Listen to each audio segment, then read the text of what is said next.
Okay, dear Dhamma friends, we have come to the Kalalgoda Dhamma sermon, the second Dhamma sermon in this retreat. May you give your consent by saying Sadhu Sadhu. Namo tassa bhagavato arahato samma sambuddhassa. Namo tassa bhagavato arahato samma sambuddhassa.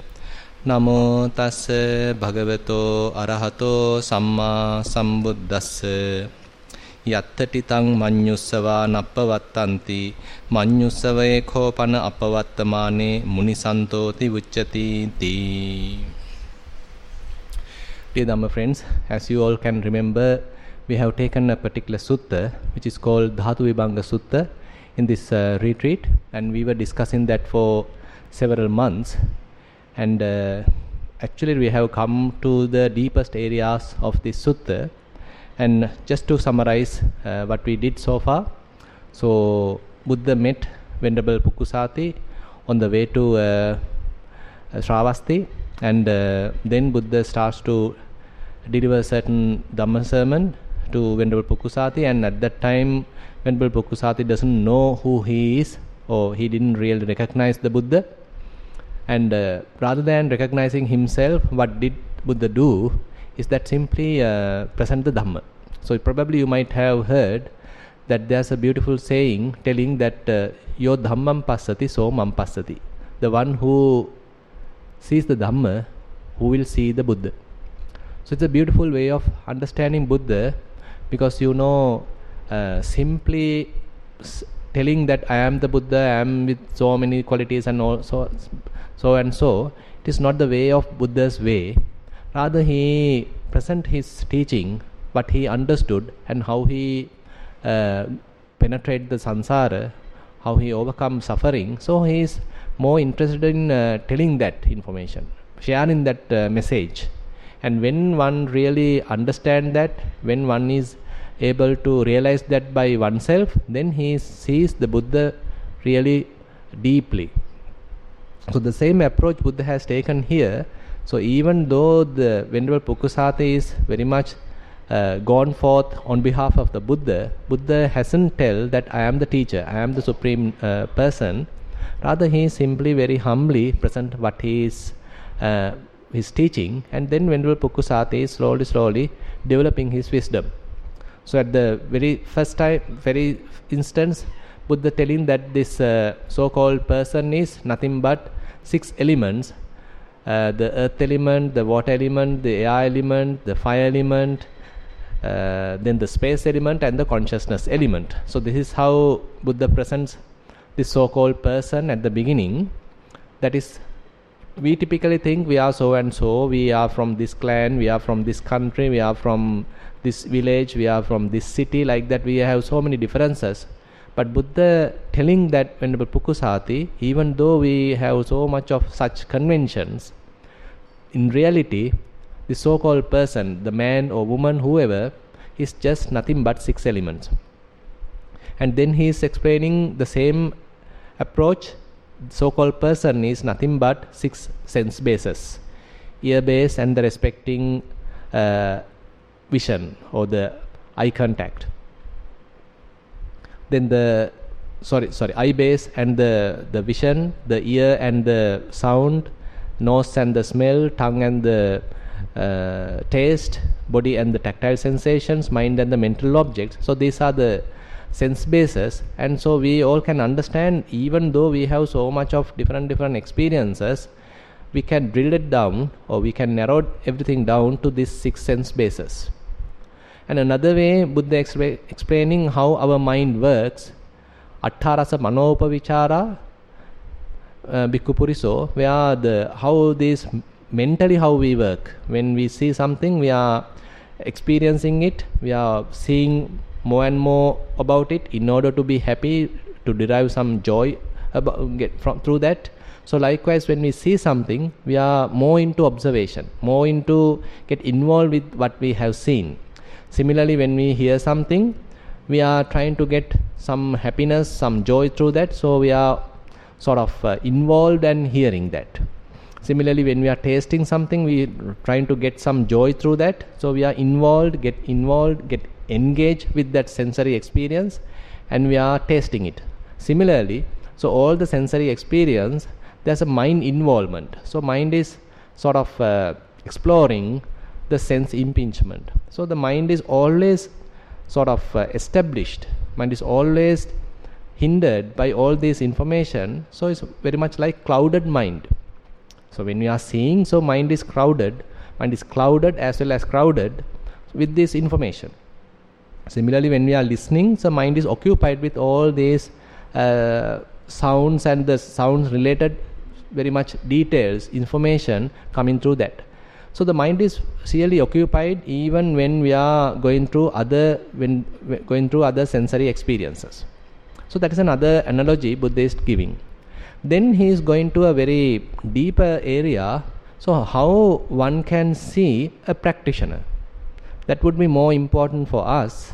So there he is telling that the practitioner is more of 4 types, and he basically has 4 resolves, 4 determinations. The first determination or first resolve is that he is determined not to neglect wisdom. So he is developing wisdom. As much as possible, he is trying to develop wisdom. So as I told you yesterday, this wisdom is quite different from the intellectual understanding or the gathering of knowledge. Rather, this wisdom is very direct wisdom, coming through the observation, coming through intuitive awareness, where you develop mindfulness. Through that you are developing fair amount of awareness, and again the concentration, and that concentrated mind being used to observe various phenomena which is arising at this very moment. And this observation one does for a long time, and through that you are developing a different kind of wisdom. That is the most important type of wisdom that Buddha is appreciating. So he is advising us, or sort of energizing us, telling, so don't neglect this type of wisdom, don't postpone developing this kind of wisdom, because this is quite important.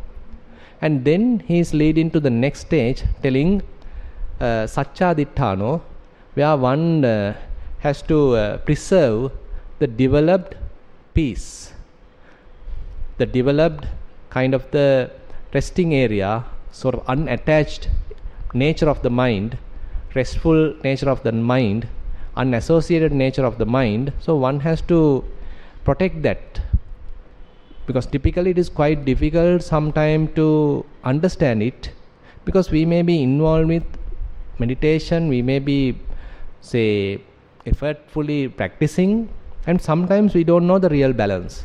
Say for several years probably we may be meditating, but if we think that we are constantly have to be with the object, constantly we have to press ourselves, push ourselves, get involved with the whatever the object, so that's again a different, or in a way a wrong attitude, where we have to understand how mind grows. Say for example, you are in walking meditation, so at the beginning it is quite true, in order to avoid distractions we have to really get involved with the primary object. Say your foot is touching the ground, and in order to avoid distractions we have to get engaged, thoroughly observe the primary object. That may be the hardness, maybe the softness, stiffness, whatever the elementary characteristics, you have to really observe, closely observe. That is one stage actually. But later, as the mindfulness will establish, and you have to neglect or discard the labeling, and you are fully now observing. Direct experience is happening right now. So less mind involvement, mind is fairly quiet, and you are silent observing now. That could be another stage. And later, say now you are able to recognize various subtle details available in your sensory experience, say at your foot, and at that time kind of a shifting happens. So far you are much concerned about seeing individual characteristics, and slowly more and more this understanding develops. So mind becomes utterly quiet, because you can't have this kind of minor details with a talking mind. So So in order for you to see this minor detail, you need to have a very delicate, very soft, very precise kind of understanding, precise kind of awareness, precise mindfulness. Then only you can see all these subtle details. That is the sampajanya, clear comprehension. So really helps here. So you see even very subtle details at this stage. So at that time the mind is fairly quiet. Inner chatter is almost zero. And later developments helps you to even penetrate that, even go through that and see the sort of common characteristics. Even though we have so many different element characteristics available, each and every one has some common characteristics. Each and every characteristics arise and they last for a very short period and then disappear. Another one arise, last for a very short period and then disappear. So likewise there's a kind of a common characteristics which is common to each and every characteristics. So one is interested in seeing this common nature. So then mind is little disengaged and looking at this. So you can understand the virya, the effort might be less right now, but you are looking at the phenomena in a different perspective, in a different angle, and you are seeing how they are arising and passing away, constantly changing, constantly arising, constantly passing away. Now we are in a different stage.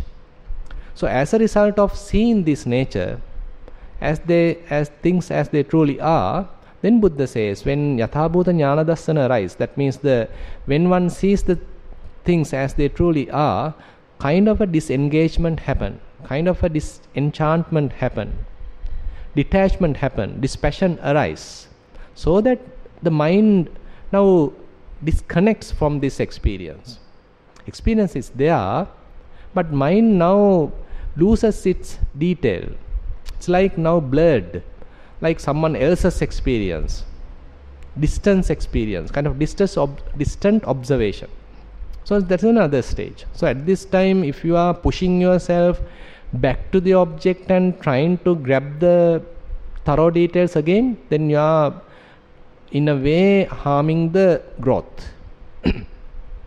So if you see the natural growth of the vipassana, so these are different step-by-step process going on, so you have to allow it to happen. So at that time, say mind is letting go, and now you are coming to a kind of a unassociated state, anisita state, what we call kind of an independent state. So mind is there without any object, so it has its own independence. So that is what Buddha is asking to preserve, to maintain that, because it doesn't feel beautiful or attractive or joyful at all at the beginning. It feels like utterly boring. So therefore that's a fair chance to miss that. So once you are able to land on that, so you need to preserve it, you need to cultivate it, you need to familiarize with it. Suppose you are cultivating that, familiarizing with it, and then slowly you will understand. So you have to just be there, it is available. So far we were traveling on the surface, never penetrating inside. So now Buddha is asking, once you penetrated to that level, to that very nature, the norm of our mind, so preserve that. That is the inner nature of the mind. That is the undefiled nature of the mind. So just be there, observe that, be with it, getting familiar with it. It is undefiled, friction free. So Buddha is asking to preserve it, and while being there you are further cultivating yourself. And there Buddha says, now let go of all the burdens you have. So we have so many burdens in our mind, so much stress, tensions, and because of various identifications, because of various assets, and we are carrying everything on our head. So we are become really burdened, heavy. More and more we realize all this stress, all this tension, we simply let go, one by one letting go, one by one letting go. And slowly we are coming to deeper layers where how we recognize ourselves, how we define ourselves, who I am, what are the parameters most important for me, how I recognize myself, among yourself who I am. So these are very say deeper areas in Dhamma, they are called upadi, where sort of mentally we have all these identifications, likes and dislikes, and that is through them we are defining ourselves, and slowly we need to understand whenever such thing arise, whenever such thing come to the front, we feel kind of a tension. We feel some kind of an irritation. We feel that we need to protect. We feel that we need to protect us wrong selfhood or false selfhood. So slowly Buddha is asking to let go of that. At the same time, as the last stage, Buddha says, Upasamaditthano, where maintain a peaceful mind, free from defilements. Santimeva sosikkhaya, train for peace. So keep the mind free from lust, free from anger, free from delusion, free from any other defilement. So the mind is now become pure and pure. So after delivering this talk to Venerable Pukkusati, now Buddha further taking him deeper, and he is now telling some kind of a inner nature happening in ourselves. So where we feel that I exist, and sometimes we feel I don't exist, or who am I? So we have some kind of internally coming up this kind of different questions. Who am I? Am I going to exist in the future? I am. So likewise, some very subtle level of identifications, and those are called manjana or conceiving. So through them, so we are still keeping some kind of a self view. So there's a beautiful sutta related to that is called Yavakalapi Sutta, which is in Salayatana Sangyutta. It is translated as sheaf of barley or bundle of barley. So there Buddha is giving a very beautiful simile. He says, long ago, there was a battle between Devas and the Asuras. So they were in a battle, and at that time Devas won. And you know, the king of the Asuras is called Vepachitti. So this Vepachitti Asura was then bound with 5 knots and taken to the Sudhamma, that the King Sakka's place, meeting place, and now Vepachitti was bound with these kind of subtle bondages. And Buddha says this subtle bondage is bound like this. It is not kind of, say, any physical kind of binding, rather it is a mentally created binding. Very interesting. Buddha says, when Vepachitti Asura thinks gods are good or the devas are good, asuras are the wrong, and I better be with the devas, I better stay with the devas, and then all the bondages, all the binds, whatever the bounds he has, all are released, and he is happy in the deva realm. On the other hand, if he thinks devas are bad, they are wrong, and asuras are correct, and I want to go back to the heavens of the asuras, then these bonds will be tightened, and he will be stuck in this suffering. So you can see this bondage is based on the way of thinking. No one is holding him, devas are not holding him, rather the way of thinking, how Vepachitti is thinking, causes him to suffer, causes him to get bound. And Buddha says it is even subtler, the Mara's bond. Even subtler is this Mara's bond. That is how he is representing. Whenever we think, I am. So Buddha says it's a kind of a conceiving in the mind, manjana in the mind. I am not, it's a conceiving in the mind. Am I, conceiving in the mind. So likewise, a very subtle level, we have this kind of a feeling, I exist. And there Buddha says, Manyamano bhikkhave baddho marassa. The one who conceives like this is bound with the Mara. Amanyamano mutto papimato. If one is free from all these conceiving, he is free from the Mara. Manyitam bhikkhu rogo, manyitam gando, manyitam sallang. So all that kind of conceiving, all that kind of thoughts, thinking is kind of a disease, is kind of a tumor, is kind of a dart. Tasmatiha bhikkave amanyamanena cetasa viharissamati evam hivo bhikkave sikitabbang. So now Buddha is advising, so maintain a mind which is free from these conceiving. So we might not be able to immediately do it, but when thinking happens in ourselves, say you are maintaining some kind of an unattached, unassociated, independent kind of mind, undefiled mind, very quiet mind, at that time immediately this kind of a conceiving can happen, kind of a thinking can happen, which is creating some kind of a self-feeling. I am available, I am existing, I am so and so.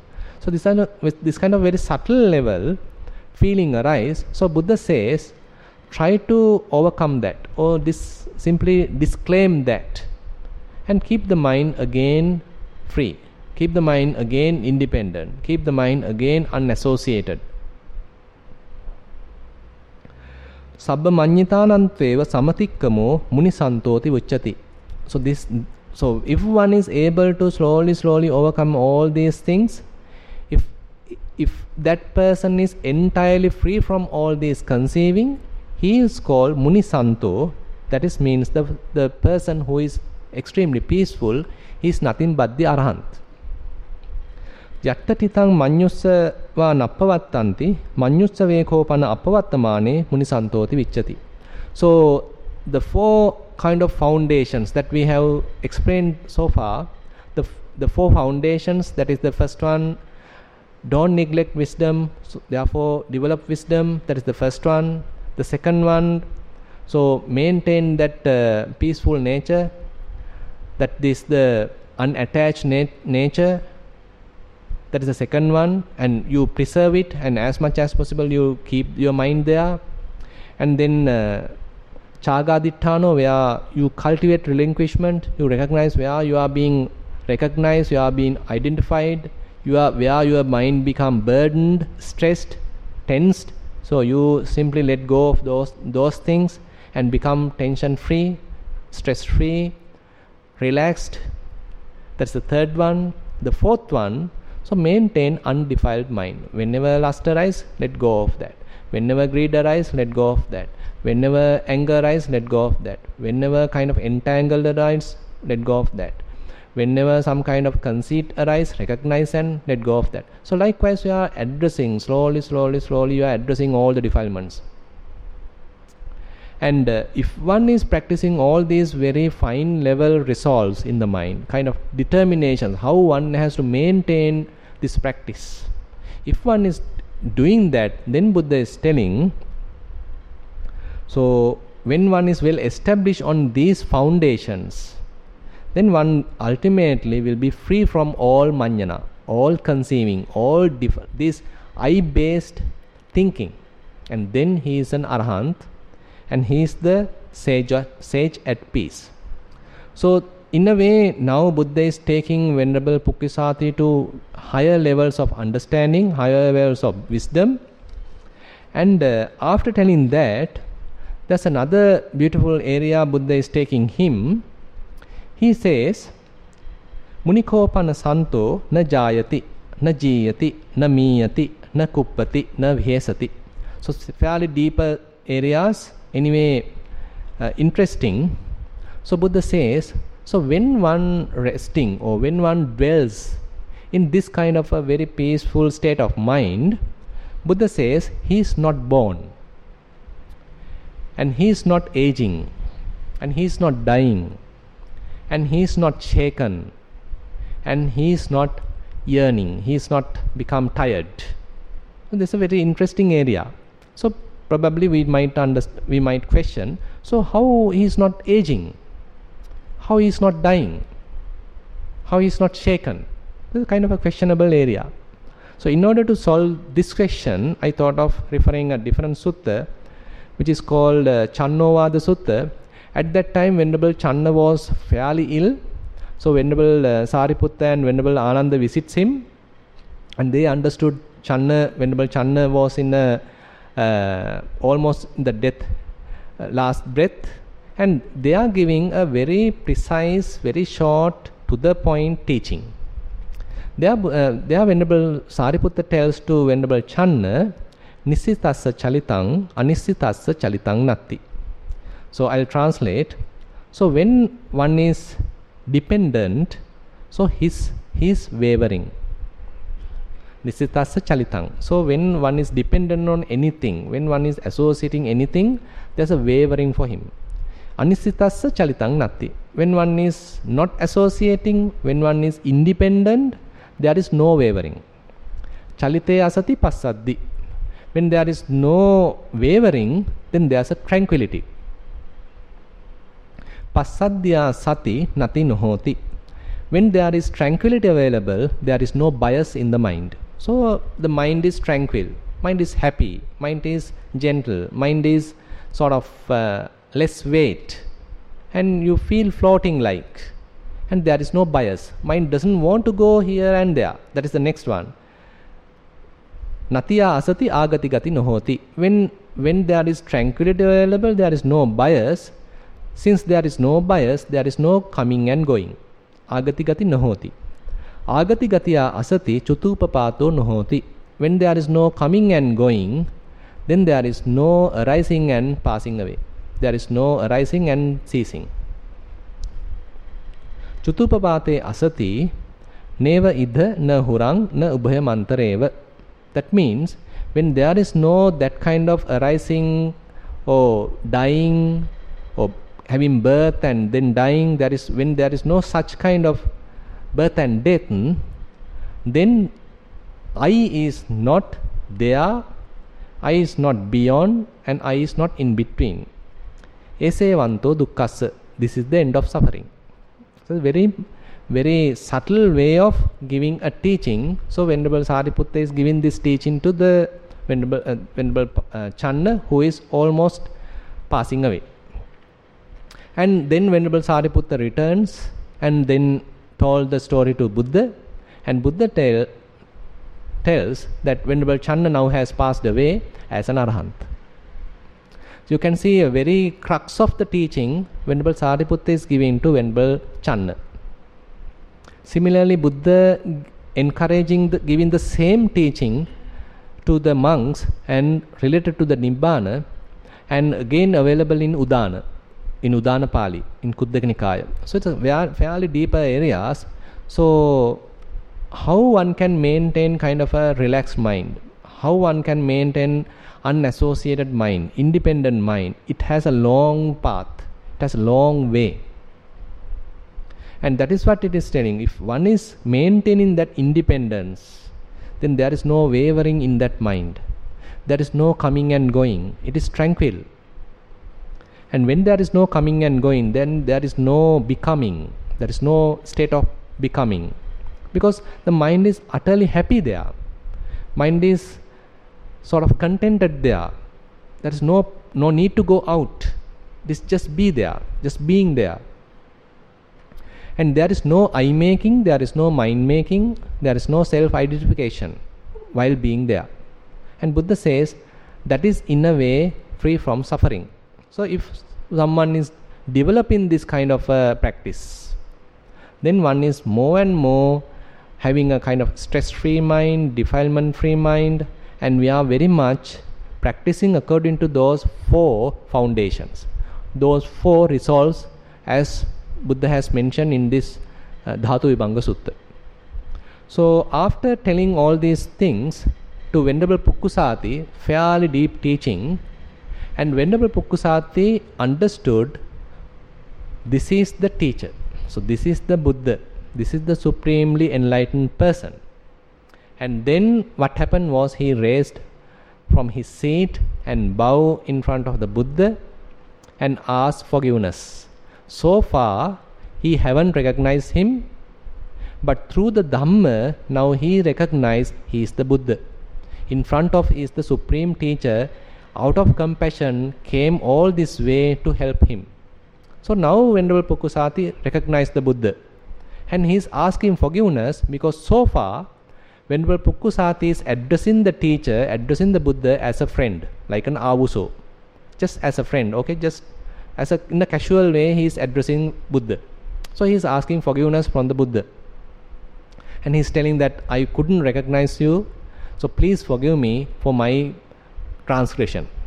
And then Buddha says very beautifully, where buddhihesa bhikkhu ariyassa vinaye yo acchayang acchayato disva yatha dhammam patikaroti ayating sangvarang apajjati iti. Very beautiful area where Buddha is telling, when someone sees one's fault as fault, when one recognizes one's transgression as transgression, honestly one understands. So I did a mistake, so one honestly understands one's mistake, and then asking forgiveness, and again sort of makes amends according to the Dhamma. So one would not do the same mistake again. So Buddha says this is a growth in the noble's Vinaya, noble's dispensation, noble's discipline. So therefore, as worldlings, we all may have done various mistakes. We all might have done various transgressions of the precepts, maybe different mistakes.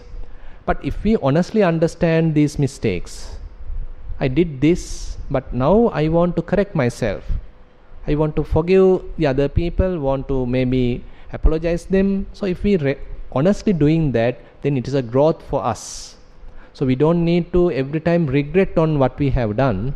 Rather, if we honestly recognize that fault, recognize that mistake, and even forgive ourselves, and trying to correct ourselves, not to do the same mistake again and again, then that is a growth in this noble's discipline.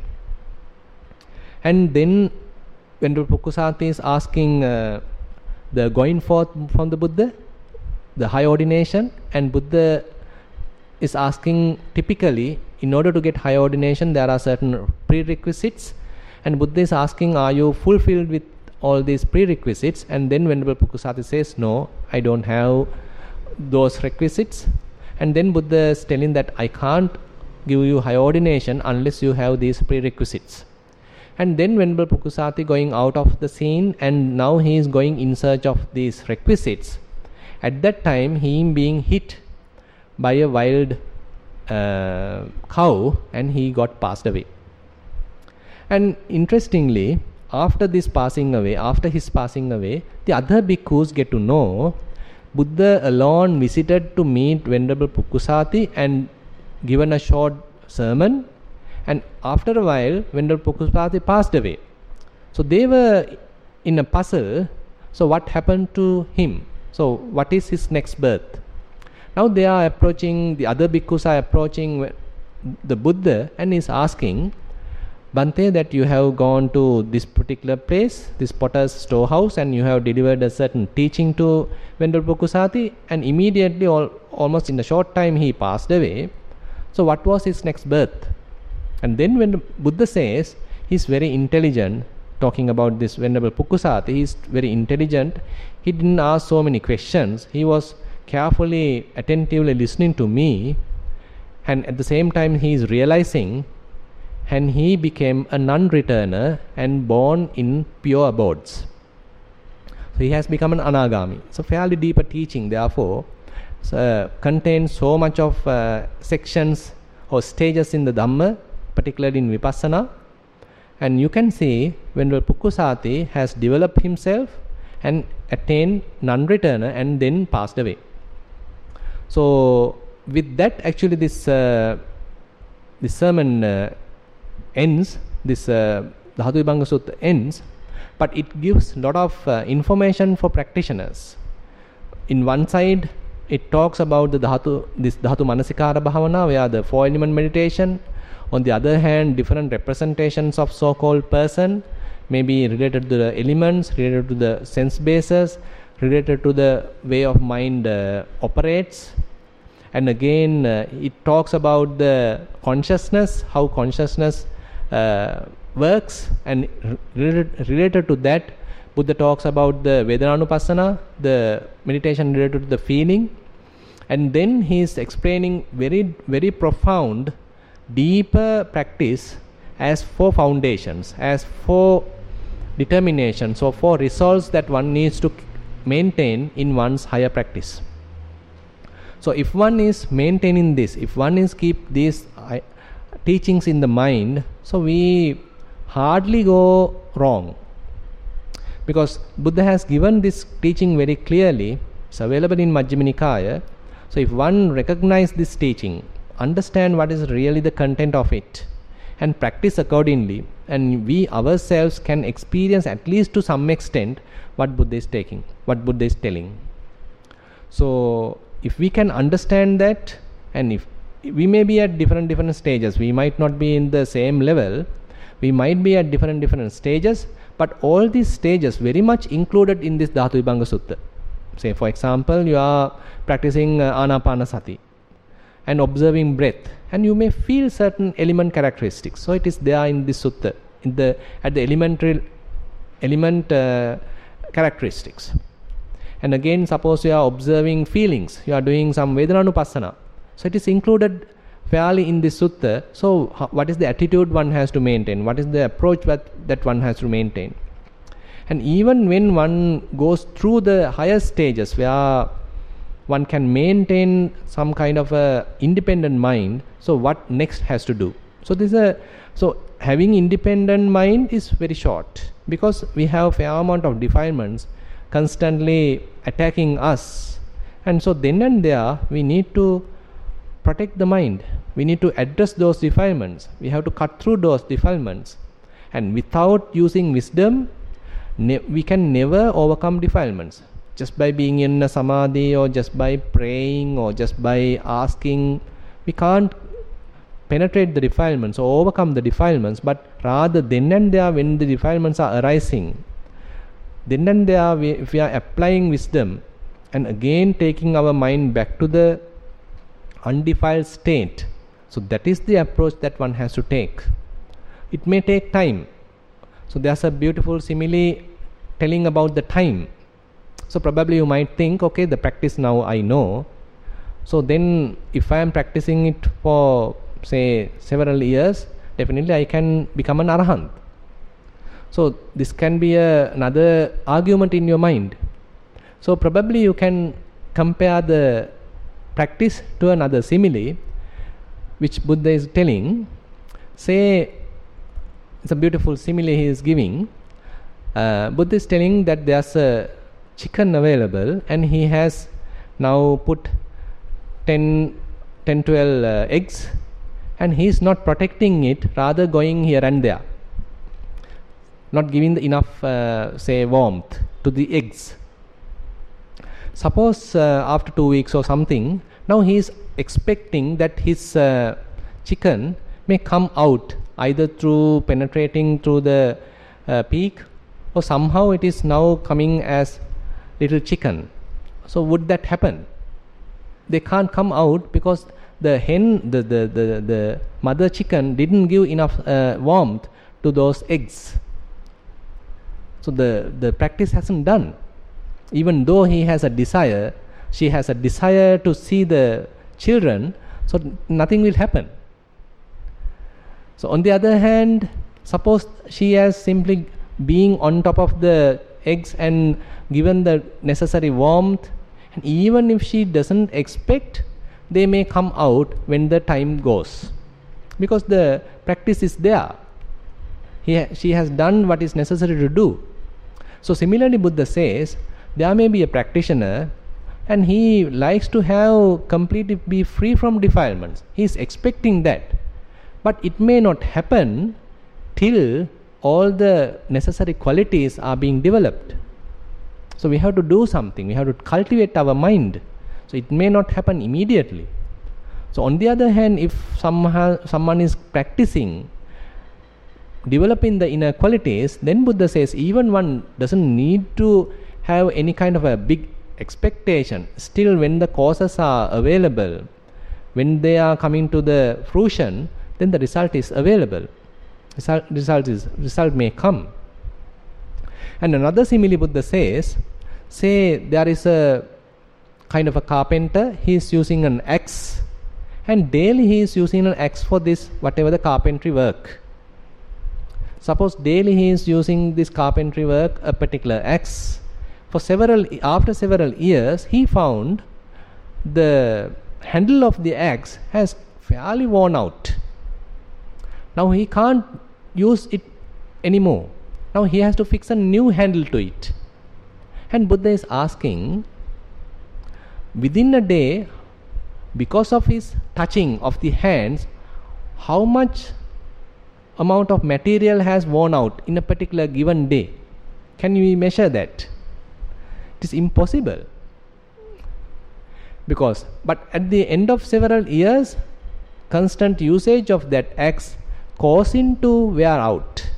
And after several years, he himself understand, now I can't use this axe anymore because the handle has completely worn out. Now I have to fix a new handle to it. So Buddha is giving this simile and telling, so these asavas, the influxes, are fading away, sort of diluting or fading, disappearing very slowly. Then and there, more and more you see them through the wisdom, more and you recognize them, more and more you discourage them, not to motivate them, not to identify with them, not to encourage them, not to feed them, rather allow them to go. Rather let them go. Rather weakening them. So this is something that we have to do through wisdom. Panyaya diswa pahatabba. By seeing again and again through wisdom, one has to abandon them. So if one is continuing this practice, one day we would be able to overcome all the defilements. It may take time. The practice is in a way simplified, but we have to do it constantly. We have to do it effortfully till all the defilements are available. So sometimes our minds are very pure, appears like pure, but we shouldn't give much assurance to it. In the next moment, due to circumstances, we might become immediately angry. We might become immediately lustful, immediately with lot of conceit, because the potential is available. It's very difficult, therefore, to immediately judge ourselves about where we are. Am I a Sotapanna? Am I a Sakadagami? Am I an Anagami? Am I an Arahant? Very difficult to judge. That's why even in the good old days, even in Sri Lanka, there are even monks who have gone to some wrong estimations, some kind of high estimations, overestimations, thinking that they have attained, thinking that they are enlightened. But sometimes the other fellow monks have helped them to realize that they are not. So similar situations are there. So we have to be very careful. In a way, we have to be very humble to come back to ourselves and to see whether we honestly have certain defilements yet. So we can't immediately take out the defilements. We might be sitting cross-legged expecting defilements to appear, but at that time defilements might not appear. That's the beauty of it. So you may want to overcome all the defilements. So you are a strenuous practitioner and now you cross-legged expecting defilements to come out. They won't come out because the conditions are not satisfied. Suppose now you got frustrated and going out to say someone is knocking the door. Now you immediately get frustrated. I was searching for defilements, now this guy is coming. Now what has happened? Now the defilement has come out, but you couldn't recognize that. That's the beauty of the Dhamma. So we are expecting in an artificial way to these things to appear, but we haven't recognized them in our daily life. So the meditation becomes a kind of a daily life experience. So we have to use the meditation in our daily life. We have to use the meditation, mindfulness practice in day-to-day activities. We can't expect everything to happen in Kalalgoda. Kalalgoda is just a training place. So we are strengthening the mind, finding out various techniques, but it is up to us to use these practically in our day-to-day activities. when we are involved with others, when you are in your day-to-day activities, maybe in your profession, maybe with your children, maybe with your husband, maybe with your wife, maybe with your relations, maybe with your subordinates, whoever. At that time, they are actually giving an opportunity for us to see what are the sort of nature within ourselves. So, am I really free from defilements? Am I free from lust? Am I free from anger? You may be practicing loving kindness many hours, but when you are going out, immediately when you are getting into some situation, if you get angry, so that is the real nature, that is the real mind that you are experiencing. So it is very difficult, therefore, to give certificates to ourselves. So just be somewhat humble, in a way, somewhat maintaining some kind of a humility. So there is a potential that I still have defilements. So therefore I am just practicing, just continuing the practice. Slowly, you might feel, say after 6 months, if you look back, if you reflect back, there may be a little difference. You might feel less tensed, you might feel less stressed, you might feel less suffering. You might feel now you are not immediately provoking yourself, immediately agitating yourself. You have some kind of peace of mind. You have some kind of tranquility in the mind. If such thing is going on, we are in the correct direction. So we have to, particularly in this wisdom area, in the wisdom practice, even though we are hurried to see the results happen very slowly. So we have to be patient and continue in the practice till we have defilements. Let's do the practice. With that note, I would conclude this Dhamma sermon. Actually, with that note, we have come to the conclusion of all the different aspects of this sutta. Therefore, I will conclude this Dhatu Vibhanga Sutta today, and hopefully we will take another sutta on next retreat. Thank you very much for joining.